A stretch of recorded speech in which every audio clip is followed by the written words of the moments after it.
ମୋ ନାଁ ବେଲା ବେଲାଳ ସେନ। ସବୁ ଦେଖେ ସବୁ ଶୁଣେ କିନ୍ତୁ ନୀରବ ରୁହେ, କାହିଁକି ନା ପ୍ରଶ୍ନବାଚକ ଚିହ୍ନ। ଆପଣମାନେ ତ ବହୁତ କମେଡ଼ି ମୋର ଦେଖିଛନ୍ତି। ଆଉ ଏଇଥିରେ ମୋର ଚରିତ୍ର ହେଉଛି ମୁଁ ଗୋଟେ ମଦୁଆ ହେଇଛି, ସୁପର ମଦୁଆ। ହଁ, ମଦୁଆ ଚରିତ୍ରଟେ ମୁଁ ପାଇଛି।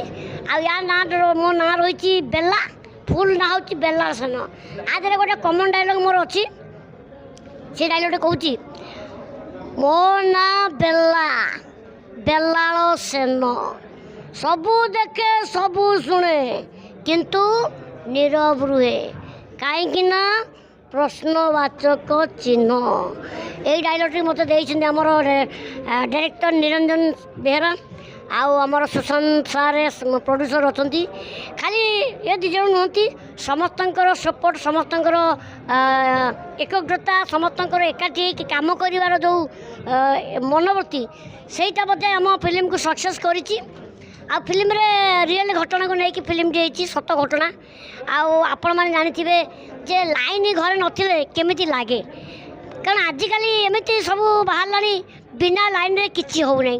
ଆପଣ ମୋବାଇଲ୍ ଚଲାନ୍ତୁ କି ଘରେ ଗ୍ରାଇଣ୍ଡର ଚଲାନ୍ତୁ, ୱାସିଂ ମେସିନ୍, ଟିଭି, ଫ୍ରିଜ୍, ଯାହା ତ ଇତ୍ୟାଦି ଆପଣ ଖୋଜିବେ ସବୁ ଲାଇନ୍ ହିଁ କନେକ୍ଟେଡ଼। ଲାଇନ୍ ନଥିଲେ ସବୁ ଅନକନେକ୍ଟେଡ଼, ମାନେ ଡେଡ଼୍, ମାନେ କହିବାକୁ ଗଲେ ଜୀବନ ନାହିଁ।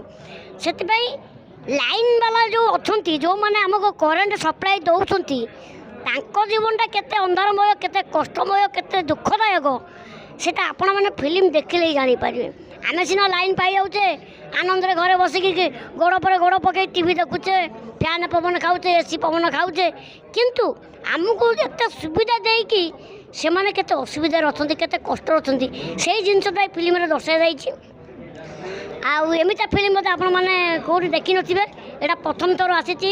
ଆପଣମାନଙ୍କୁ ମୋର ଅନୁରୋଧ, ଆସନ୍ତୁ ଫିଲ୍ମକୁ ଦେଖନ୍ତୁ, ବହୁତ ସାରା ଭଲ ପାଇବା ଦିଅନ୍ତୁ, ଆଉ ମତାମତ ଦିଅନ୍ତୁ ଫିଲ୍ମରେ ଆଉ କ'ଣ ଅସୁବିଧା ମାନେ ହେଇପାରିଥାନ୍ତା, ଆଉ କ'ଣ ଯୋଗାଇ ଦିଆହେଇପାରିଥାନ୍ତା। ଆମେ ଚେଷ୍ଟା କରୁଛୁ, କାରଣ ଏଇଟା ଯଦି ଆପଣମାନଙ୍କ ହୃଦୟକୁ ଛୁଇଁ ପାରିଲା, ନେକ୍ସଟ ଆର 2ଟା ହେବ ବୋଲି ପ୍ଲାନିଂ ଅଛି।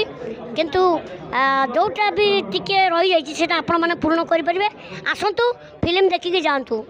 ଲାଇନ୍କୁ କିଏ ଚୋରି କରୁଛି ତାକୁ ଧରଉଛି, ମାନେ ହିରୋ ଆଗରେ ଯାଇକି କହୁଛି ଯେ ଭାଇ ଏଇ ଜାଗାରେ ଏମିତି ସେ ନେଇଛି, ଆଉ କେଉଁଠି ନେଇକି ତାର ନୁଚା ହେଇଛି ସବୁ ମୁଁ ନେଇକି ଦେଖାଉଛି। ଏସବୁ ରହିଛି ଚରିତ୍ର। ନାଇଁ, ଏଥର ଲାଇନ୍ ମୁଁ ମାରୁନି, କିନ୍ତୁ ଲାଇନ୍ ବାଲାଙ୍କୁ ମୁଁ ସପୋର୍ଟ କରିଛି। ଆଉ ଏଇ ଭିତରେ ମୋର ଗୋଟେ ରହିଛି ବେଲାଳ ସେନ ଚରିତ୍ର।